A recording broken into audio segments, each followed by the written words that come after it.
These are 12 of the most interesting instant read thermometers on the market today, ranging in price from $16 all the way up to $109.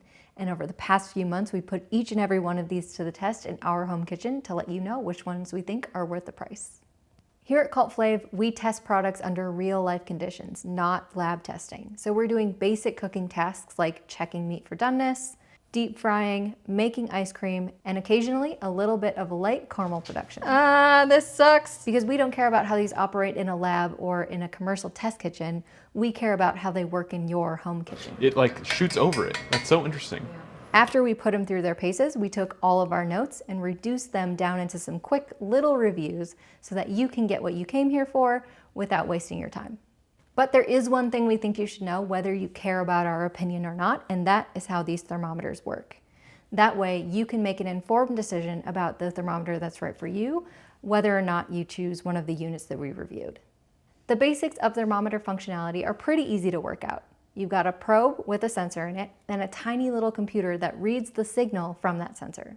Looking up details on those sensors is relatively easy, but understanding why manufacturers make the decisions that they do isn't. So we called up our good friend Chris Young, who makes some of our favorite leave-in thermometers. Not to mention some absolutely incredible food science videos to give us a little more insight into how these sensors get chosen and which trade-offs they make. The consumer market mostly uses two types of sensors today, thermistors and thermocouples. But like, why? Thermistors are common. They're used everywhere. Automotive, 3D printers, many thermometers, especially anything that's a thermometer under $100 is going to be a thermistor. It just is. Thermocouples are too expensive, not just because of the thermocouple, but all the other components you need are more expensive for a thermocouple than a thermistor. So thermistors, if I buy a $20 thermometer, it's a thermistor, and probably not a great thermistor. The downside to thermistors are they have more mass. Relative to a thermocouple, they have quite a bit more mass. And so they have a slower response time. Even really good thermistors have response times on the order of 5 to 8 seconds to get a full response. Thermocouples are great because it's literally two very tiny wires welded together, and the thermoelectric effect comes from dissimilar metals having a voltage difference, and that voltage difference relative to a reference standard tells you what the temperature must be at the where the wires are welded together. They are very fast because you can make wires incredibly fine and welded together with a discharge weld at the end where there's pretty much no mass. If you have almost no mass, they can be very fast. That's the benefits of thermocouple. Downsides, you're amplifying a signal big time, so a lot of noise gets in the system, so you bring in inaccuracy and noise into your signal, and they degrade over time too, so you have to recalibrate them. Generally speaking, I don't like thermocouples, with the exception that in instant read thermometers, we tend to prize speed above all else. But sensors aren't quite the entire story because of the concept of thermal inertia, which just means the more mass in the thermometer's probe, the longer it takes to get a reading. But there are some clever tricks that the computer in your thermometer can use to speed things up. The usual trick is to get rid of as much mass as possible to get a faster response time. But in a lot of cases, that's still not fast enough, because as you get those last couple degrees, the flow of heat slows down. And even though there's not a lot of mass, it can take 5, 6, 7, 8, 9 seconds, even for a very thin thermometer with very little mass. And in the world of thermometers or temperature sensors, we talk about the full response time, which we define as reaching 99.3% of the final true value. In theory, it takes infinitely long to get to the final value. We say if we're at 99.3% of the way there, that's a full response. You will see a lot of people say, oh, well, we get there in 1 second. We get there in 0.8 seconds. We get there in 0.75 seconds. Well, under certain circumstances, they might. They've gotten rid of as much mass as they've done. They've played every physical engineering trick they can.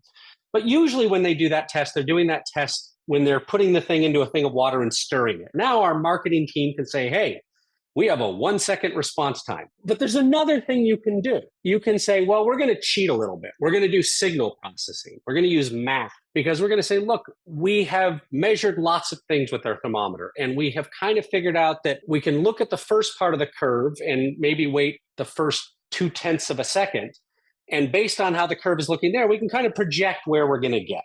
In an ideal world, that actually can work out perfectly. But it only works in the cases you've designed it for, and it's always trade-offs. If you change the heat transfer rate or you change the difference in temperature, what you often see is what we call ringing, where it overshoots and then it undershoots and it oscillates. And a good filter will try to dampen that, but you'll often see the temperature do this for a little bit before it dampens down. They're not trying to trick anyone. It's just simply saying, look, you want it to be faster. Your engineers and mathematicians came back and said, we have a way for you to make it faster, but be aware, the more we make it work really well over here, the more it's going to have trade-offs and problems here. And I think this is the main message. There are many temperature sensors out there. There are many price points for different temperature sensors. There are different ways of calibrating things. I could design digital signal processing filters to make something faster or slower. All of these come at a cost, not only in terms of money that translates into the product price, but also into the performance of the product. So no matter how fast those speed claims are on the box, you're probably not going to see those exact same times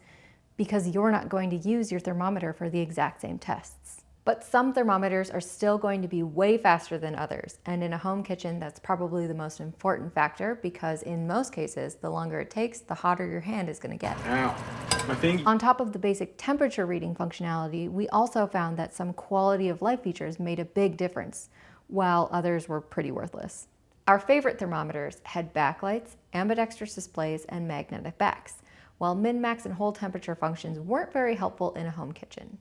The minimum temperature is the air temperature. Highest temperature in here is 182. But then it just turns off. Like, I don't know why people would want that. And that brings us to the reviews. As always, we're starting with the worst, which surprisingly comes from OXO.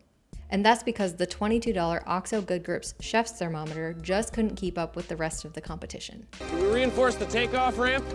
No, we didn't have time. Its operating range was just too small for everyday use, and even when it worked, it was slow to take a reading. The rotatable screen was a clever touch, but unless you're only ever going to be checking meat for doneness, we'd skip this one. Pass. But just because the thermometer was able to complete our test doesn't mean that we'd consider it acceptable, and the $16 ThermoPro TP03 is a perfect example. The ThermoPro sensors were consistently among the slowest we tested, and while they're built to be extremely cheap, you can really feel those cut corners. Pass. Which brings us to the second ThermoPro on our list, the TP19H, which is essentially identical to the TP03, but cosplaying as a higher-end thermometer. I've done this before. Again, cheap at $19, but ultimately its poor performance just doesn't make the cut. Pass. Rounding out our completely underwhelming options is the Lavatools PT09. These cheap, low-end thermistor models are so slow to read, and Lavatools haven't included even basic usability features like a backlight, not to mention an ambidextrous display for the lefties. Can't join the crew, Richardson. Don't do anything. In the end, it's $18 we wouldn't recommend spending. Pass. Our first thermocouple-based unit on the list is the OXO Good Grips Thermocouple Thermometer. It's relatively quick to read and has some thoughtful features, but they come at a cost. Prepare to be dazzled.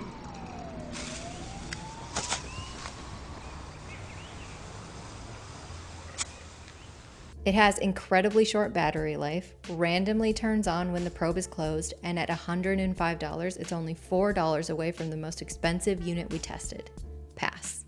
The Dash Precision Quick Read Thermometer at $55 is definitely the cutest thermometer we tested. You look pretty. What did you say? I said you look shitty. Good night, Denise. But unfortunately, it's slow and it chews through batteries faster than any other thermometer we tested. We went through 4 AAA batteries in under 3 months with only moderate use. Pass.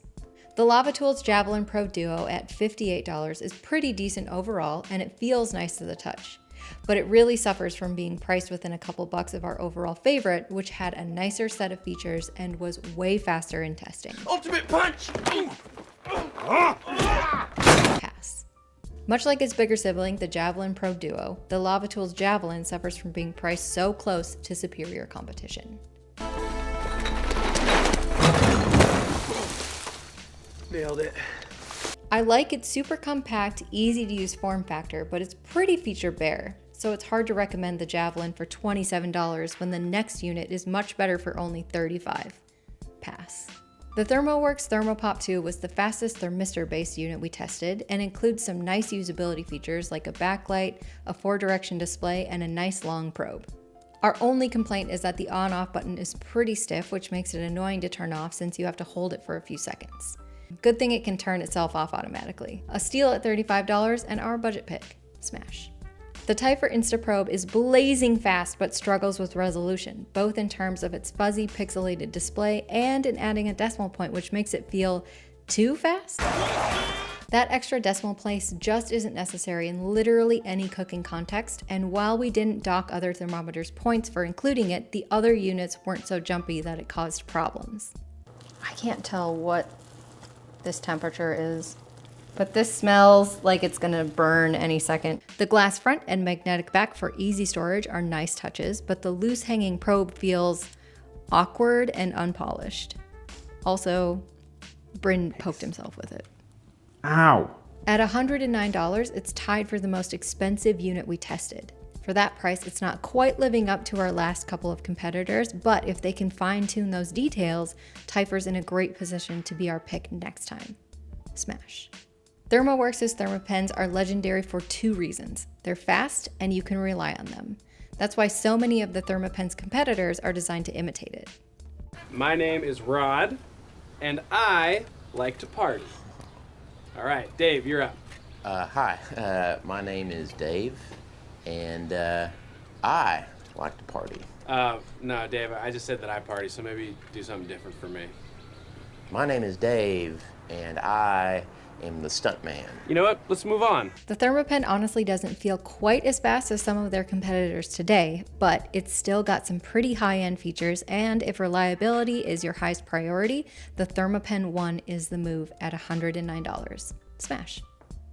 We ordered the ThermoMaven F1 Pro because its claims of 0.6 second readings for only $60 seemed too good to be true, but so far it's been incredibly impressive. Let's party. If the Typhur InstaProbe and the ThermoPen 1 had a baby, it'd be the F1 Pro. With its small, lightweight form factor and magnetic back for easy storage, it's super convenient.